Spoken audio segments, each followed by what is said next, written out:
Shalom frères et sœurs dans le Seigneur. Suivez tout le dimanche à partir de 20h votre émission Le Pèlerin.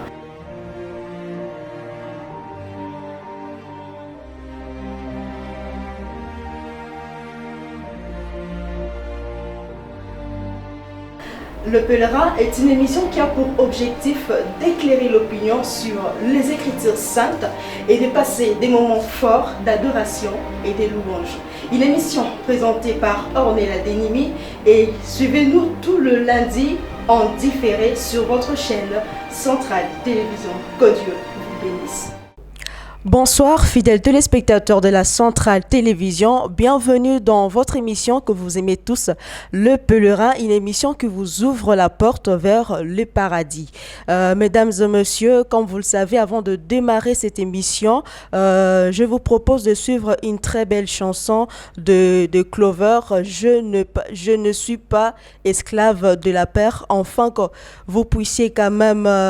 avoir un tout petit peu, afin que vous puissiez un tout petit peu adorer le Seigneur notre Dieu, car il est bon, le Maître qui nous a donné les souffles de vie que nous possédons ce soir, car il n'est pas bon de terminer la soirée sans pour autant lui rendre grâce, sans pour autant lui élever, sans pour autant lui dire qu'il est bon. Merci. Par ta mélodie, tu m'entoures d'un chant d'amour, chant de délivrance devant mes ennemis. Toutes mes craintes s'enfuient. Tu m'as ébloui par tes mélodies. Tu m'entoures d'un chant d'amour, chant de délivrance devant mes ennemis. Toutes mes craintes s'enfuient. Je ne suis plus esclave de la peur. Je suis enfant de Dieu. Je ne suis plus esclave de la peur. Je suis enfant de Dieu.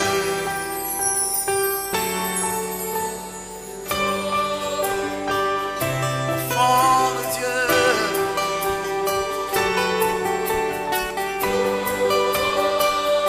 Enfant de Dieu,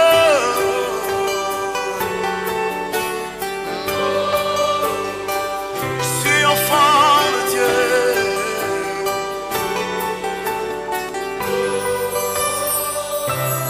Avant ma naissance, tu m'avais choisi,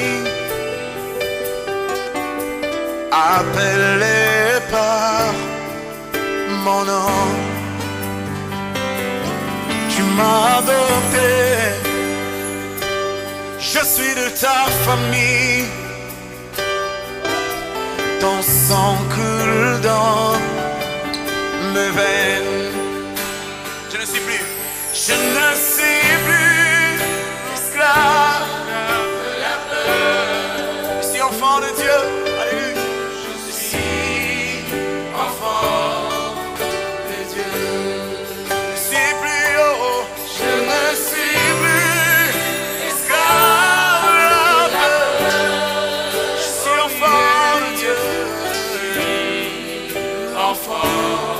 Je ne suis plus esclave de la peur, je déclare plus haut, comment? Je ne suis plus esclave de la peur. Je suis enfant de Dieu. Je suis enfant de Dieu. Et bien voilà de retour sur ces plateaux de la Centrale Télévision, c'est toujours dans les cadres de votre émission Le Pèlerin, dont aujourd'hui nous avons cet immense plaisir de recevoir pour vous sur le plateau un homme de Dieu, un pasteur qui va se présenter de lui-même. Je m'en vais directement à lui saluer. Bonjour pasteur. Bonjour madame. Comment allez-vous pasteur? Je vais très bien et puis je profite de cette occasion pour saluer tous ceux qui nous suivent, oui. Même sur les médias sociaux et tout. Je vais très bien. D'accord, j'aimerais que vous puissiez quand même vous présenter auprès des téléspectateurs qui nous suivent en ce moment à Centrale Télévision, qui suivent l'émission Le Pèlerin. Je me nomme Nasser Kilunga, je suis pasteur de la communauté baptiste du Congo et d'église affiliée à l'ECC, c'est-à-dire l'Église du Christ au Congo. Et je suis aussi auteur-écrivain. Et bon. Déjà à votre âge, auteur-écrivain, vous paraissez trop jeune. Oui, je parais jeune, mais bon, la vocation n'a pas d'âge. Sinon, je suis auteur-écrivain, auteur du livre Dilemme, une orientation efficace pour une vie pleine. Mais aussi, je suis manager de la structure Smart Consult, une agence qui aide pour le voyage.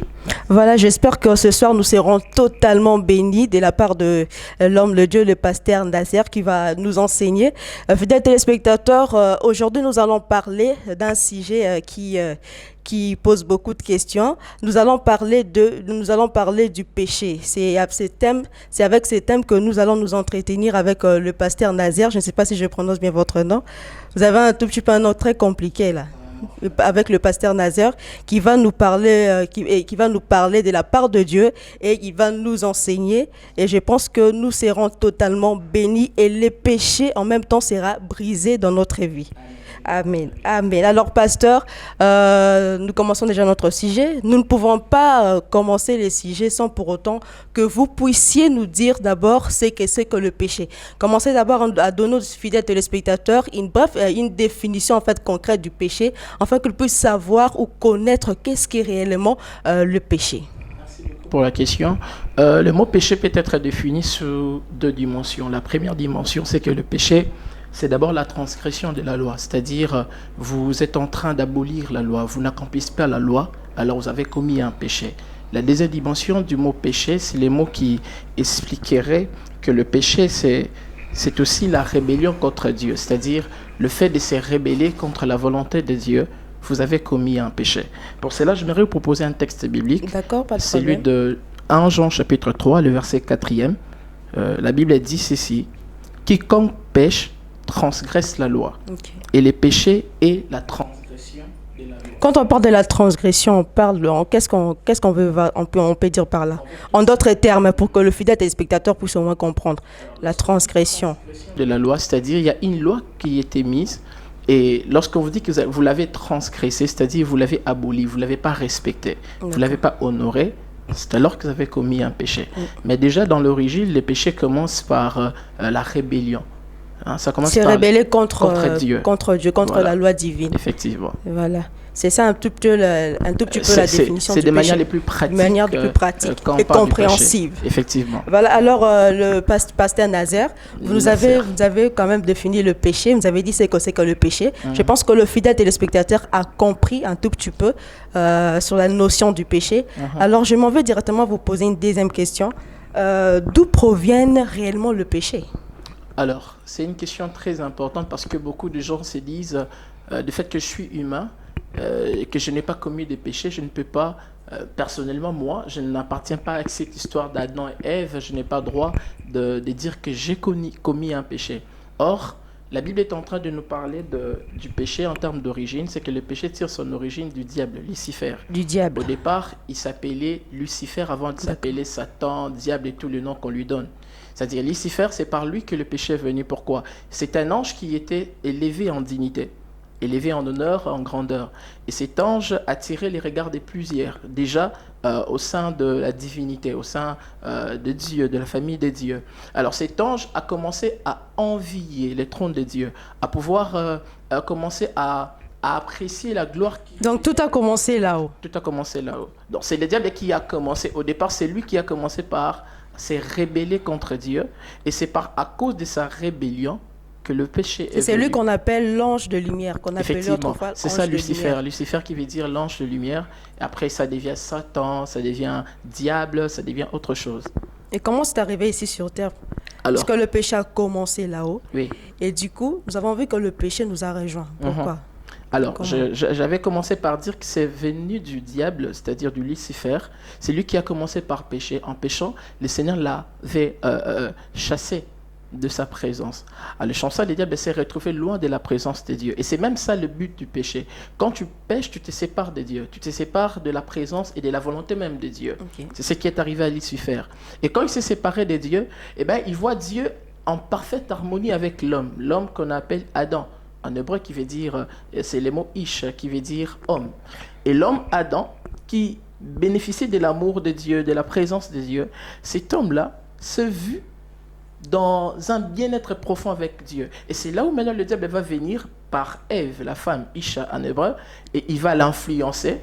Il va influencer d'abord la femme à Effectivement, pécher. la même cause qui l'a amené à se rebeller avec Dieu, il va utiliser cette même cause pour aussi tenter la femme. C'est pourquoi vous allez voir, le mot refrain, c'était par rapport à pouvoir être comme Dieu. Il dira à la femme que tu vas devenir comme Dieu. Et là, lui-même aussi, quand il était dans la présence de Dieu, il voulait bien devenir comme Dieu. C'est ça le mot de départ. Et comme l'homme a péché, nous aussi, nous sommes bénéficiaires de ces péchés de l'homme. D'Adam et Ève. D'Adam et Ève, c'est écrit dans le livre de Romains, Romains chapitre 5, le verset 12e. C'est là où nous, par la nature adamique, parce que nous sommes humains, nous sommes pécheurs aussi par cette même nature-là. C'est là très compliqué, hein, puisque moi, vraiment, je ne sais pas, Dieu est compliqué. Mais la Bible aussi est très, très compliquée. Voilà pourquoi on dit que la Bible est un épée à double tranchant. Alors déjà, vous avez démontré d'où provient le péché. Vous avez dit que ça a commencé là-haut, avec le diable. Il y a eu le diable qui a envié le trône de Dieu. Et puis, voilà, jusqu'à ce que nous avions eu le péché ici sur terre. Alors, le pasteur Nazaire, je peux bien vous poser cette question. Les fidèles téléspectateurs sont là devant le poste téléviseur. Peut-être qu'ils se disent qui en est l'auteur. Certains disent que c'est Dieu. L'auteur du péché, Moi, je pense que je le crois. L'auteur. Ça pourrait être que Dieu lui-même. Ok. Bon, dire que Dieu est l'auteur du péché, je ne pense pas, parce que Dieu n'a jamais été l'auteur du mal. Dans la manière de voir de Dieu, vous ne trouverez jamais de mots qui sont négatifs. En Dieu, il n'y a que bonheur. En Dieu, il n'y a que grandeur. Il n'y a pas la négativité dans tout ce que Dieu a créé, dans tout ce que Dieu a fait. Il n'y a aucun de cela. La pensée de Dieu, la volonté de Dieu en créant l'homme, c'était de vivre en harmonie avec lui. C'est ce que Dieu veut. Moi, quand vous dites qu'il n'y a pas de négativité dans tout ce que Dieu a fait, moi, je pense que c'est un tout petit peu compliqué, puisque quand nous revenons un tout petit peu dans le livre de Genèse, où on voit que Dieu a dû tuer les gens à cause du péché. Donc, moi, je pense qu'il y a aussi des négativités de la part de Dieu. Si, un côté négatif. Là, vous traitez un aspect lié à la nature de Dieu. C'est que de par sa nature, Dieu, il est juste. Voyez-vous, il est juste, il est bon. Juste, il ne peut pas accepter les mal. Et de par sa justice, là, il a une manière d'agir. Voyez-vous, à cause de la justice de Dieu, d'abord, l'amour de Dieu a poussé Dieu à donner son Fils unique pour mourir pour nous, à la croix. Mais c'est pour réparer ses erreurs. Moi, je pense que c'est pour réparer toutes les erreurs qu'il a pu faire. Effectivement. En envoyant le diable sur terre. Ce n'est pas les erreurs que Dieu a pu faire, c'est l'erreur que l'homme a pu faire en ne voulant pas écouter Dieu. Regardez ce que Dieu fait. Le Seigneur, il fait toujours des choses, il ne force pas l'homme. Il laisse l'homme la liberté plutôt, de pouvoir se décider.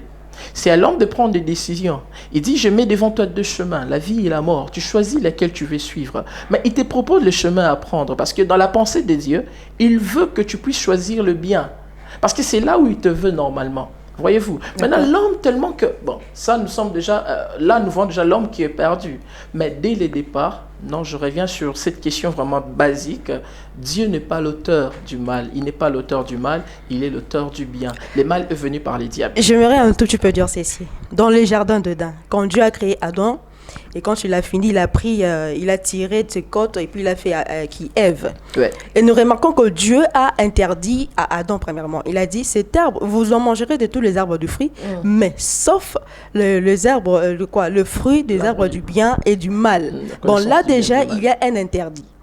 Puisque vous dites que Dieu n'est pas auteur du péché. Ce n'est pas lui l'auteur du mal. Oui. Mais dans Romains 5, verset 12, d'accord, 5, 13, je ne sais pas, Paul est en train de signifier, si je peux un peu lui paraphraser, en disant que c'est à cause de la loi qu'il y a impunité du péché.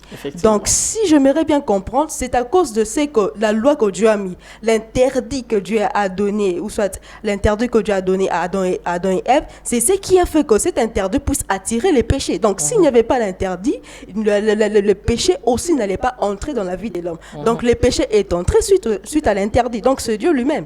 En fait, quand vous pouvez pointer du doigt Dieu, le fait qu'il a introduit la loi. Il a introduit la loi pour essayer de sécuriser le bien. Je vais vous donner un exemple qui soit un peu banal. D'accord. Vous êtes à la maison, vous avez des ustensiles dangereux, notamment les couteaux et tout. Et puis vous dites aux gens de la maison, ne touchez pas à ces couteaux parce que ça peut vous blesser. Et là, directement, on voit que la personne peut toucher. Oui, mais si la personne touche, elle n'a pas fait confiance à ce que vous l'avez dit. C'est même ça le sens du péché. La rébellion a plutôt le sens de vouloir désobéir à ce que Dieu vous dit. Et ça, le danger de l'homme. L'homme aime tellement vivre sans pour autant recevoir une forme d'encadrement, d'orientation. L'homme aime vivre dans une liberté totale. Et or, cette liberté, ça peut l'amener à une perdition. Et Dieu, dans sa manière de faire, il veut sauvegarder l'homme. Il lui dit, touche pas, sinon tu vas mourir. Mais l'homme tellement que, bon, d'accord, je veux toucher, je vais goûter, et bien en goûtant, tu vis les conséquences. Mais moi, je pense que si l'homme avait pris le temps de faire confiance à ce que Dieu lui avait dit, il n'allait pas tomber. Le danger dans ce que vous dites, c'est quoi? C'est de pointer du doigt Dieu, de dire que non, je Dieu, ne pointe pas du doigt, je suis juste juste en train de voir les choses, certains paramètres. Effectivement. D'abord, là, vous avez donné une portion de votre réponse. Si encore, je m'aimerais encore vous rajouter une autre. Dieu, sachant que le diable a du péché. Donc, c'est lui quand même qui a commencé tous ces désordres-là. Il a quand même péché à l'église, en haut, au ciel, voilà. Et Dieu, sachant tout ça, mais pourquoi ne pas épargner l'homme voilà. Tout ça. Mais il a encore pris le diable, il a précipité le diable sur la terre. Effectivement. Pour que les hommes soient aujourd'hui à la merci du péché. Effectivement. C'est aussi la même chose qui arrive avec Job, non? Le Seigneur parle avec le diable. Le diable dit, le Seigneur vantait Job. Il dit, as-tu vu mon serviteur Job sur la terre et tout? Comment tu l'as vu? Oh, tu l'as béni, c'est pourquoi il est comme ça. Toi, tu penses que si je touchais à sa vie, il sera toujours béni?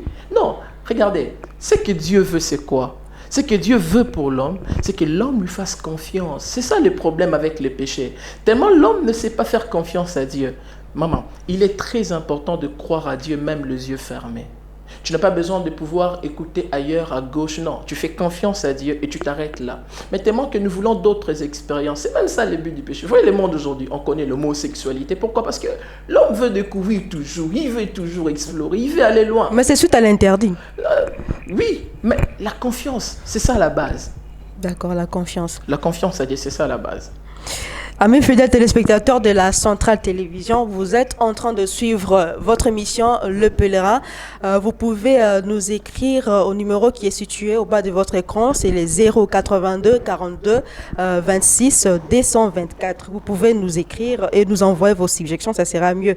Alors nous sommes ici avec sur le plateau de la Centrale avec le pasteur Nazaire, où avec lui nous sommes en train de débattre tout autour du péché. Je pense que tout le monde est sensible. Quand on parle du péché, c'est tout le monde qui est en train de regarder le péché, puisque ce sont de choses que nous sommes en train de vivre dans le monde actuel.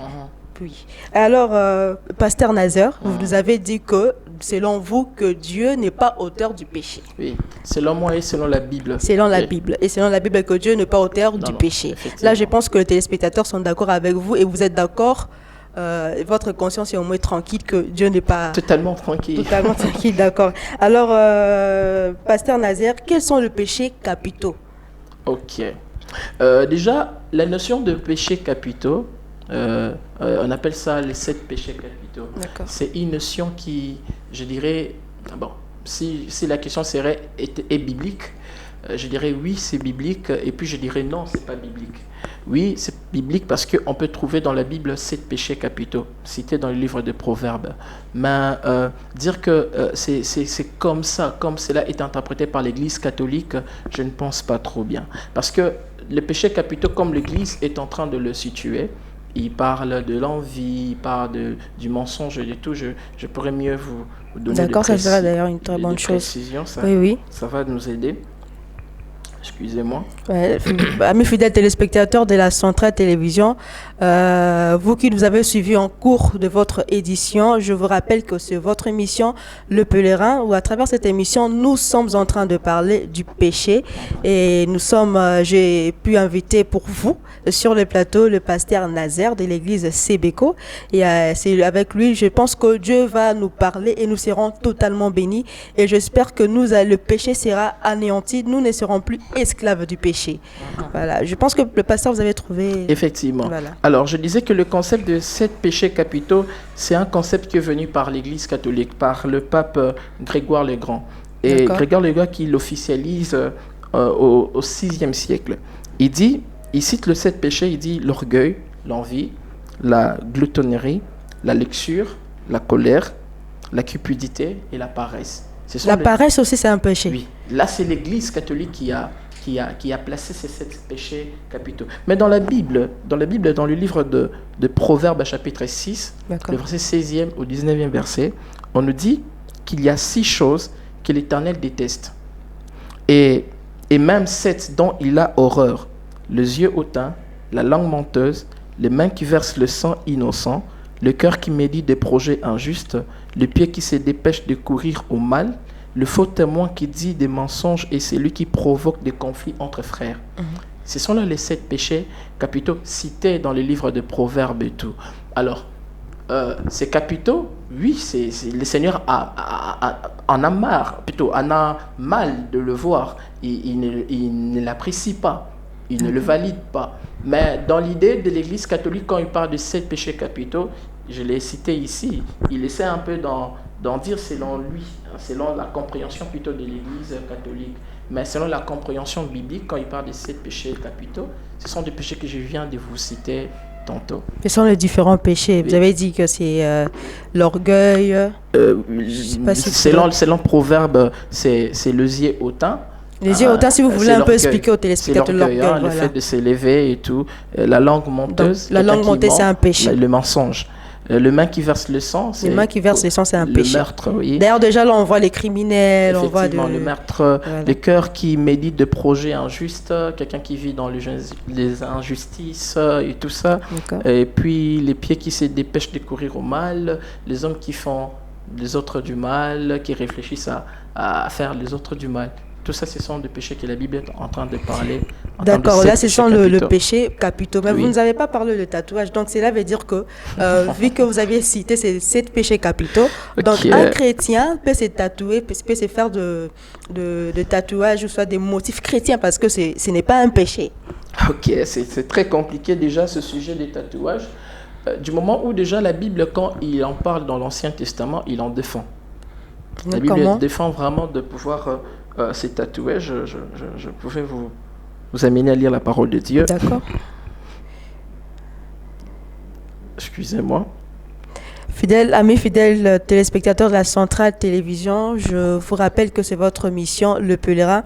Vous pouvez nous écrire ou soit nous envoyer vos messages de suggestions au 082 42 26 224. Sur le plateau, nous parlons du péché comme sujet avec le pasteur Nazaire, voilà, qui nous enseigne concernant le péché. Je pense que vous avez trouvé, pasteur. Oui, en fait, je disais que déjà dans la pensée des dieux, quand il parle du péché, il est dit dans le sens de pouvoir transgresser la loi, quand je venais de dire. Oui. Avec moi, quand vous lisez les textes de Paul, 1 Corinthiens chapitre 10, le verset 23, il est dit « Tout est permis, mais tout n'est pas utile. » Tout est permis, mais tout n'est pas utile. Là, déjà, c'est un verset compliqué. Hein? D'abord, les gens n'arrivent pas à comprendre ce que cela veut dire. Tout est permis, mais tout n'est pas utile. Effectivement. En fait, parce que c'est dans le corps. Le corps que nous portons, vous et moi, c'est un corps qui est voué à la mort. Ça va mourir. Le corps ne sera pas sauvé. C'est l'esprit et votre âme. C'est ce qui sera sauvé et préservé. Donc cela veut dire qu'on peut se faire des motifs et on peut se tatouer. C'est là où je continue. Je parle de tout est permis. Voyez-vous. Avec ce corps, tu peux tout faire. L'apôtre va même plus loin pour dire, en ce qui concerne le boire et le manger, faites tout ce que vous voulez. Mais attention, tout est permis, mais tout n'est pas utile. Alors, les tatouages, il faudrait réfléchir sur quelqu'un qui veut le faire. Parce que je vois même les chrétiens les faire. Ils écrivent Roi de roi, Jésus sauve, avec des motifs chrétiens. Bon, c'est l'idée. Quand vous le demandez à ce genre de personnes, ils disent non, j'évangélise. C'est une motivation qui est bonne. Voyez-vous. Bon, moi, à mon niveau, si on me demandait, quelqu'un qui a écrit Jésus roi de roi, est-ce qu'il a péché? Quelqu'un qui s'est tatoué Jésus roi de roi, est-ce qu'il a péché? J'ai dit, ben d'accord, Jésus roi de roi, si ça peut amener quelqu'un à se poser des questions, mais pourquoi tu as écrit Jésus roi de roi? Eh bien, il commence à l'évangéliser, à lui parler de Jésus. N'est-ce pas qu'il a gagné, il a mené une personne à Christ? Donc, pour selon vous, avoir de motifs chrétiens, ce n'est pas un péché. Donc, on ne pêche pas. Je ne trouve pas un problème. Donc, personnellement, je ne trouve pas un problème. Ce n'est pas un problème. Donc, ça fait partie de l'évangélisation. Bien sûr, c'est un moyen. Parce que d'autres personnes, ils aiment ça.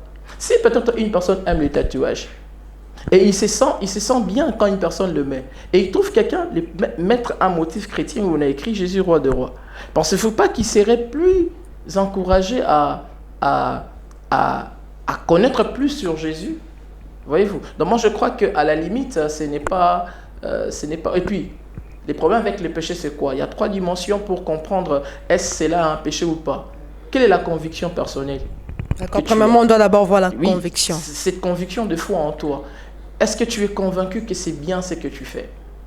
Parce que nous ne péchons pas parce que nous sommes pécheurs. Non, nous sommes pécheurs et nous péchons.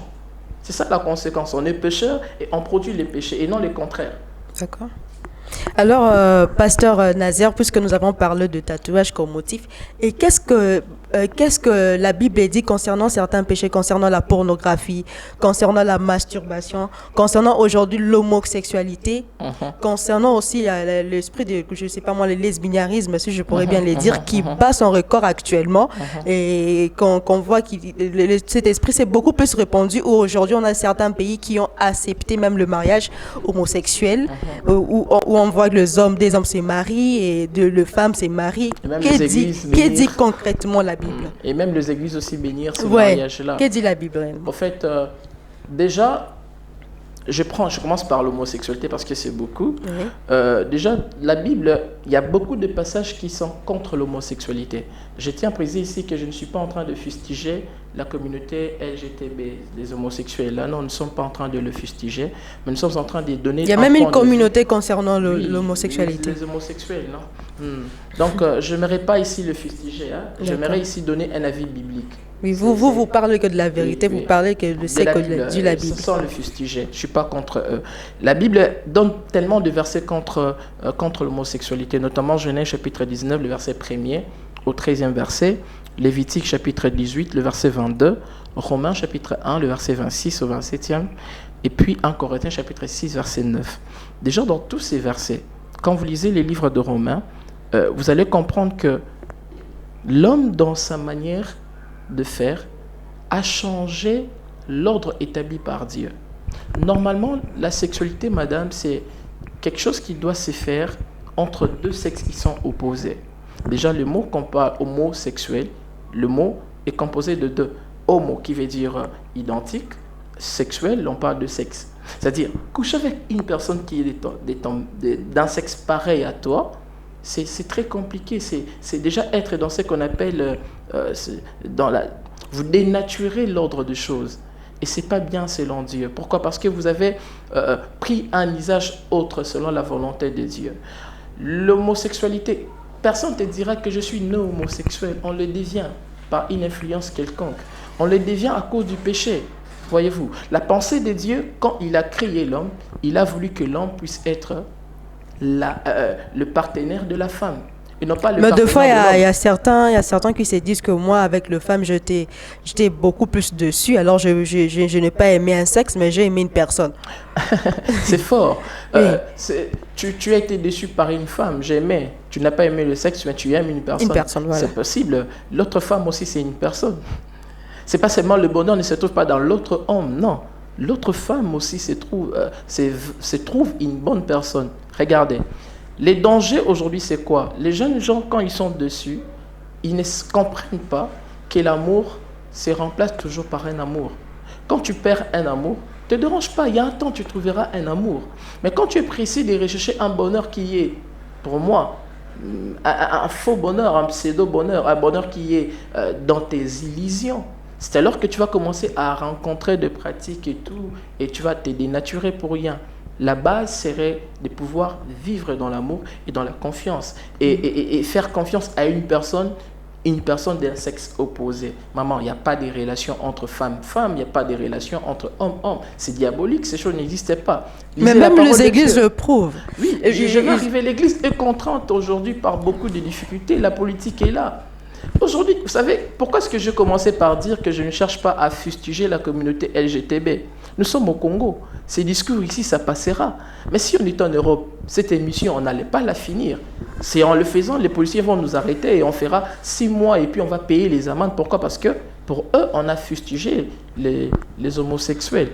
Donc, les lois, c'est la politique au fait. Hein. Nous sommes vraiment, l'Église est dans ces derniers temps, l'Église vraiment est au temps de la fin.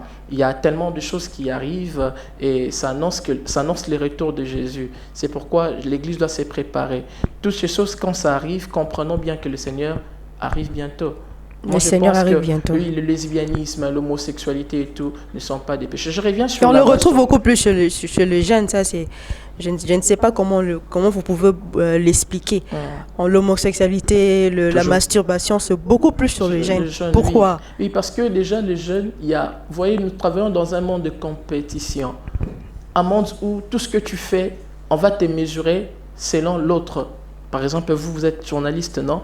Quelqu'un va vous dire, vous présentez bien l'émission, mais c'est pas bien comme. Voyez-vous, déjà, on vit dans un monde de compétition, dans un monde de comparaison, et le final dans tout ça, c'est que ça augmente l'orgueil dans l'homme. Et cet orgueil amène la personne, au lieu de pouvoir compter sur le Seigneur et attendre le temps de Dieu, et on se veut de bénédiction par précipitation. La Bible dit que la bénédiction de l'Éternel enrichit et elle ne s'est fait suivre d'aucun chagrin. Voilà ce que Dieu fait. Quand il nous bénit, on ne reçoit pas des chagrins. Mais regardez les diables. Il te dit, pour que tu puisses atteindre ce poste ici, tu dois être homosexuel. Souvent, c'est dans les banques, c'est la vérité. Hein. Très souvent, les jeunes, dans les banques, dans ces genres d'institutions, vous allez voir, ce sont des homosexuels. Pourquoi? Même pour signer un contrat, il faudrait d'abord être un homosexuel. Oui, c'est le monde d'aujourd'hui. Attendons le temps de Dieu, c'est mieux. Ça nous évitera de tomber Mais parlons un peu de la péché. masturbation, puisque en ce qui concerne la santé admet. Ils disent que l'homme peut se masturber, en se masturbant, il va quand même se découvrir.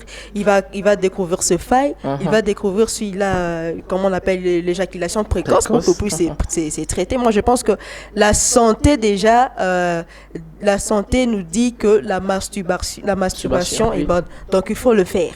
Mais qu'est-ce que nous dit réellement la Bible? Ok.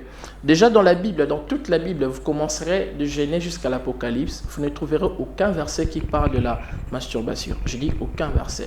Le seul verset que les gens utilisent pour parler de la masturbation, c'est le verset où on parle de Onan, le fils qui avait pris la femme de son frère, mais quand il allait vers cette femme-là, au lieu de déposer sa sémence chez la femme, il jetait sa sémence par terre. Et le Seigneur a condamné cet acte-là. Et beaucoup de prédicateurs, quand ils parlent de la masturbation, ils suivent ces versets. Or, le contexte est différent. Le Seigneur a condamné Onan non parce qu'il s'est masturbé, il faisait tomber la sémence, non parce qu'il refusait volontairement de donner la progéniture à cette femme. Ça, ce n'est pas la masturbation. Mais la masturbation en soi, ce n'est pas dans la Bible. Vous ne trouverez pas cela dans la Bible. Mais pourquoi est-ce que nous disons que c'est un péché? J'aimerais vous lire ici, vous donner un texte biblique. Je veux expliquer ces textes-là pour approfondir un tout petit peu. 1 Jean chapitre 2, le verset 16. D'accord. Dans ces textes-là, on est en train de parler de 3 catégories, les catégories principales du péché. La première catégorie, c'est la convoitise de la chair. Deuxième catégorie, c'est la convoitise des yeux et l'orgueil de la vie. D'accord? La convoitise de la chair, c'est-à-dire le fait de pouvoir kolula nzoto. Et la personne qui se masturbe, il reçoit satisfaction par lui-même. il s'est satisfait lui-même, il n'a pas besoin de femme. Oui. Or, nous connaissons nous ici, que le seul endroit favorable aux relations intimes, aux relations sexuelles, reste le mariage. Et cette personne qui se donne le plaisir en dehors du mariage n'est pas différent de celui qui vit dans l'immoralité, dans une vie de débauche, ce que vous appelez l'impudicité. Alors, il n'est pas différent de cette personne-là. Pourquoi? Parce que lui aussi commet un péché, parce qu'il est dans ce qu'on appelle la convoitise de la chair. De la chair. Il est en train de pouvoir se donner plaisir lui-même et tout. Donc, si je vais bien vous résumer, vous avez dit que la masturbation n'est pas écrite dans la Bible, mais c'est un péché. Oui, c'est un péché. Quand nous voyons des choses qui se passent et puis des conséquences. Hein. Voyez-vous, quelqu'un qui se masturbe trop, cette personne-là a souvent tendance à recevoir du plaisir par lui-même. Oui, je viens de suivre un documentaire sur YouTube où un docteur parlait de bienfaits de la masturbation. Je suivais, j'ai regardé tout. Mais quand j'ai fait d'autres recherches, je me suis rendu compte qu'attention, quand vous vous masturbez, vous donnez une éducation à votre cerveau. Or, la sexualité, c'est quelque chose qui se passe d'abord... Une éducation, quel genre d'éducation? C'est ce que j'explique. Oui. J'ai dit la sexualité est d'abord un problème de tête. Une personne qui a pris du plaisir toujours en se masturbant, même quand vous lui donnez une femme, il ne trouvera pas du plaisir avec cette femme. Pourquoi? Parce qu'il a éduqué son cerveau à fonctionner ainsi. Son cerveau ne prend du plaisir qu'en se masturbant. Et c'est un défaut. Regardez, beaucoup de couples chrétiens aujourd'hui ont de sérieux problèmes, surtout dans le ménage. Moi, je suis pasteur, je rencontre beaucoup de problèmes. Hein. Oui. Ils se sont mariés 3 mois. Ils viennent au bureau. Pasteur, je me suis marié, mais regardez mon mari. Mais quand tu appelles le mari, tu lui parles, tu comprendras que le frère a été pendant longtemps un savonnier. C'est-à-dire quelqu'un qui utilisait les savons, excuse-moi. Voyez-vous. Donc, tu comprends que le frère a donné une éducation à son cerveau que la satisfaction doit venir seulement de cette pratique-là. De lui-même. Et il devient inapte avec sa femme, il ne sait pas le toucher. Et la conséquence, c'est quoi? C'est que ça crée l'infidélité. La femme n'est plus satisfaite, elle va aller chercher les anciens amants et tout. Et c'est ça les problèmes aujourd'hui. Voilà, fidèles téléspectateurs de la Centrale Télévision, c'était là le pasteur Nazer et nous sommes en train de parler du péché. Nous, avec le pasteur, nous allons prendre une petite pause, question pour nous de s'essouffler. On revient dans une poignée de secondes. Merci.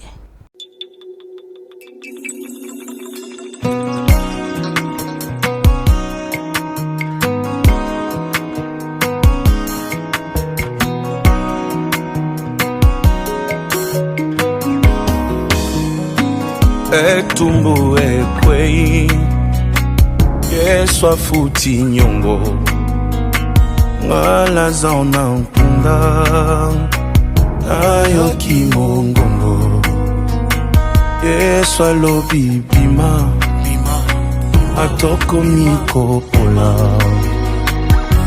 Asekwisingaye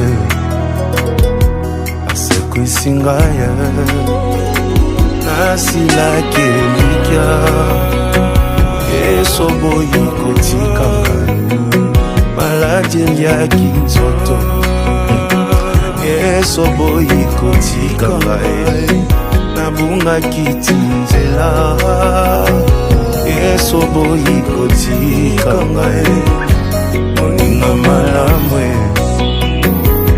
Moninga malamu Olandingati yawa, olandingati yawa, olandingati yawa, olandingati yawa, olandingati yawa, olandingati yawa,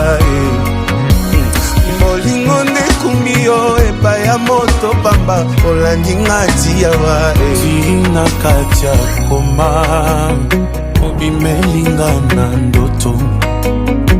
Avant et comme trop tard Au saleninga ngulu Ngapeni susu nani Oyo banza nayo Yesu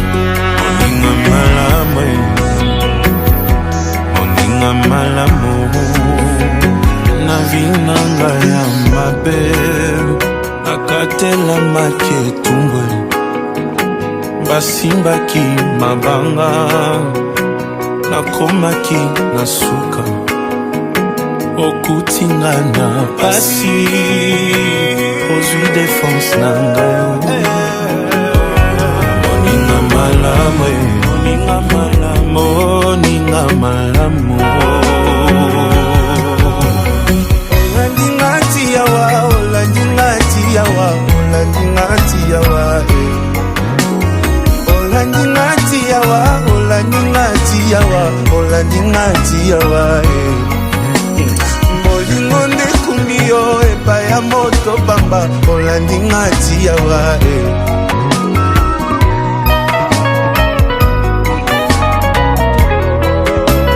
Jésus-Christ est fidèle, je l'ai dit tout le temps. Hey, chante avec moi, olandingati yawa. On y va?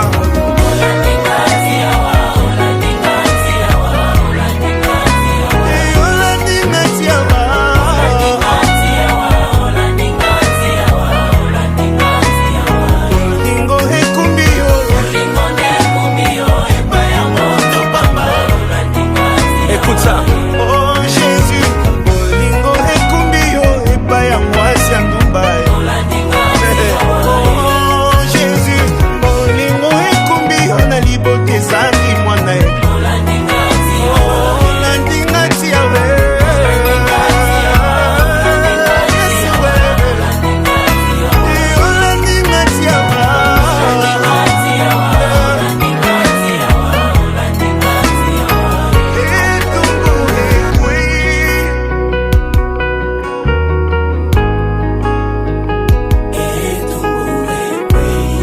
Il n'y a plus de condamnation pour ceux qui sont en Jésus. Maintenant tu peux réussir aussi.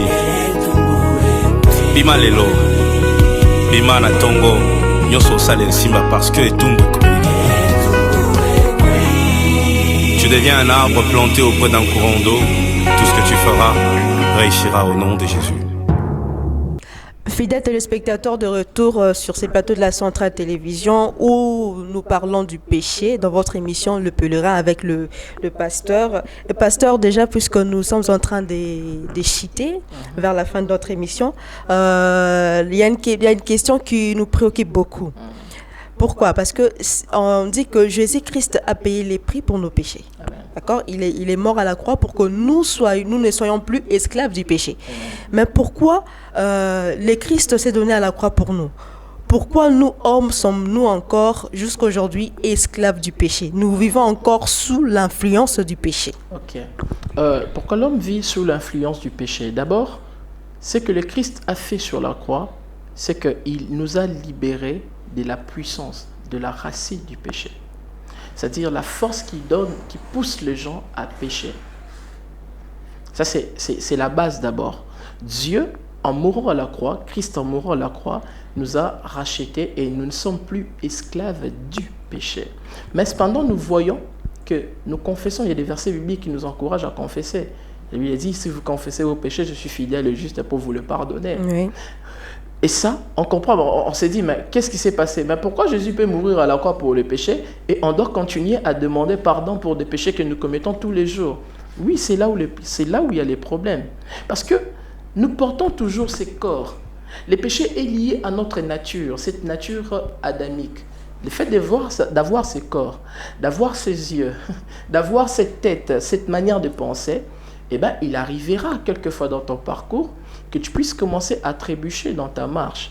C'est alors que tu dois maintenant t'appuyer sur le Saint-Esprit. C'est pourquoi dans le livre des Galates, on est en train de dire que ne marchez pas selon la chair, n'accomplissez pas les désirs de la chair, mais plutôt marchez selon l'Esprit et vous accomplirez les désirs de l'Esprit, vous accomplirez ce que l'Esprit veut. Voyez-vous, déjà on est en train de mettre une opposition pour dire que devenir chrétien n'enlève en rien le péché en soi. Cette nature qu'on a, le péché. Non. Ce que la foi fait lorsque nous devenons enfants de Dieu, c'est quoi? C'est que Christ nous pardonne, nous enlève dans cette racine du péché. Les péchés ne peuvent plus dominer sur nous, non. Nous comptons maintenant sur le Seigneur qui nous apprend à lutter sur des péchés. Regardez, il y a des péchés, quand vous étiez encore nouveau dans la foi, cela était quotidien en vous.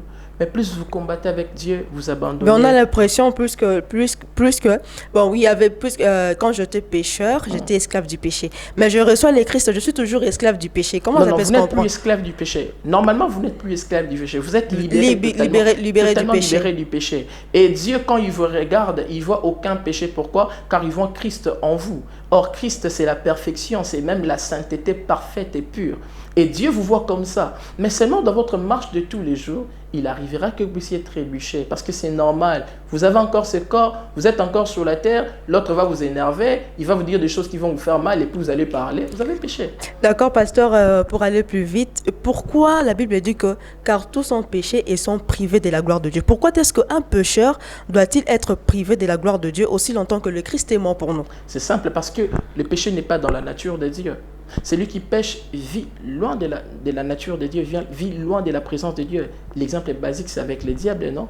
Les diables ne se retrouvent plus dans la présence de Dieu. Donc, celui qui pêche automatiquement ne plus dans la présence de Dieu. Celui qui pêche n'est plus dans la présence de Dieu. Il sort de sa présence. Effectivement, mais attention, un enfant de Dieu qui commet un péché, accidentellement, ne sort pas de la présence de Dieu du moment où il demande pardon. Du moment où il Mais on a confesse. l'impression que je pêche, je demande pardon. Demain, je pêche, je demande encore pardon. Et le péché devient continuel. Et vous allez dire que je serai toujours dans la présence de Dieu, que Dieu ne va pas me rejeter. Le mal, c'est quoi pour les enfants de Dieu? Le mal, c'est de vivre et de s'habituer avec des pratiques que vous appelez péché. C'est ça le mal, c'est ça les défauts. Quand vous perdez votre temps à aller vous concentrer sur des péchés, ça deviendra votre vie. Mais quand vous vous concentrez sur la bonne chose, qui est le Saint-Esprit, vous dépendez de lui, vous appuyez sur lui, vous demandez qu'il vous remplisse, qu'il vous comble, et il va vous apprendre à rejeter certains péchés, à abandonner certaines vies qui vous caractérisaient autrefois. C'est ça les problèmes. Les problèmes, c'est dans qui est-ce que vous faites confiance? Est-ce que c'est dans Dieu? Si c'est en Dieu, priez. Faites-lui confiance, les Saint-Esprit vous donnera la force et le courage d'abandonner certains péchés. D'accord, pasteur, mais il y a en ces moments de téléspectateurs qui nous suivent, qui se disent que donc moi je suis esclave du péché depuis fort bien longtemps. Je ne sais pas comment abandonner les péchés, ni comment s'y prendre pour abandonner les péchés. Il ne sait pas par où passer. Par qui peut-être, je ne sais pas moi. Qu'est-ce que tu peux dire à ces gens qui sont aujourd'hui esclaves du péché, mais qui veulent abandonner les péchés? Ou soit encore, vous pouvez encore inviter ces gens qui sont esclaves du péché à abandonner leurs péchés. Comment ils peuvent s'y prendre? Alors je crois ici que c'était ça même le but de cette émission. C'était de pouvoir encourager quelqu'un d'abord qui lutte contre le péché depuis très longtemps, de continuer à lutter. Par le Seigneur, il va réussir. Mais aussi, le but était de pouvoir aider une personne qui vivait sous les péchés, de prendre une autre direction. J'aimerais dire à une personne ici, le Seigneur vous a créé pour vivre avec lui. Il vous a créé pour vivre dans son plan, dans son programme. Les péchés est quelque chose qui est lié à la nature de l'homme. Mais dès le moment où vous faites confiance à un autre homme que j'appelle le second Adam, Christ, il vous donnera sa vie. En vous donnant sa vie, dans cette école de vie, le Saint-Esprit qui sera un bien pour vous, c'est lui qui va vous aider par sa puissance, sa force, de lutter tous les jours contre les péchés qui vous accablent facilement. Alors, je dirais à cette personne-là, il y a un espoir. C'est que je peux te dire, le point de départ, c'est de confesser tes péchés. La Bible dit, si vous confessez vos péchés, je suis fidèle et juste pour vous le pardonner et pour vous purifier. Ça, c'est le point de commencement. Commence par confesser. Commence par déclarer, dire à Dieu que j'ai péché, je suis tombé ici et Dieu va te relever dans ces péchés. Amen. Fais confiance à son pardon et crois en cela et en dernier lieu, demande au Saint-Esprit de te rendre fort. Et d'ailleurs, si on pouvait prier pour eux, d'accord, ça serait une très bonne chose. Bon. Alors, est-ce qu'on peut prier? J'aimerais prier pour tous ceux qui ont besoin d'abord de pouvoir donner leur vie à Jésus, d'abandonner la vie du péché, de faire confiance au Seigneur et de les aider. En deuxième lieu, je prierai pour ceux qui veulent croître avec Dieu, grandir en luttant contre ces péchés. Je prie dans le nom de Jésus. Seigneur, je te bénis parce que ce moment est favorable. Avant même la fondation du monde, tu avais prévu ces temps. Tu avais prévu de donner une nouvelle direction à une personne. Je suis en train de prier de tout mon cœur pour cette sœur qui nous suit, pour ces frères qui nous suivent, qui veut abandonner cette vie de péché. Il est fatigué de vivre dans la pornographie. Il est fatigué de vivre dans la masturbation. Il est fatigué de vivre dans l'homosexualité. Il veut prendre une autre direction. Père, je te prie de pardonner ses péchés et de les oublier. Seigneur, donne-lui une nouvelle vie. Donne-lui un nouveau départ dans le nom de Jésus. Ton sang précieux précieux qui coula sur le mont Calvaire, oh Dieu, c'était pour sauver cette personne et les ramener dans son droit. Et son droit, c'est de vivre avec toi. Je te prie, Seigneur, de les faire. Ma prière aussi s'adresse, oh Dieu, pour cet homme qui lutte avec ses péchés, oh Dieu. Aide-les à relever et à gagner ces combats de sa vie. Au nom de Jésus, nous avons ainsi prié, nous disons Amen. Amen. Amen. Merci, Pasteur Nazer, pour ces prières et pour avoir invité les gens à recevoir Jésus-Christ comme Seigneur et Sauveur. Et je pense que cette prière a daté d'aujourd'hui, que vous n'êtes plus pécheur et que le Christ est entré maintenant en vous et que vous allez abandonner totalement cette vie des péchés qui était en vous et qui était en vous, et que le Christ maintenant va prendre la première position dans votre vie. Et merci à tous ceux qui nous ont suivis aujourd'hui. Merci à toute l'équipe de la Centrale Télévision. À la réalisation, c'était Gladys. Et derrière le caméra, c'était Bienvenue et Hérédie. Et puis à la régie, il y avait Daniel Copé. Merci à tout le monde qui nous ont suivis. Le prochain rendez-vous est pris pour les dimanches prochains, mais vous pouvez aussi nous suivre en rediffusion. Si vous avez raté l'émission de ce soir, l'émission de ce dimanche, la rediffusion est pour le lundi à partir des 6h. Merci, pasteur, pour avoir reçu notre invitation.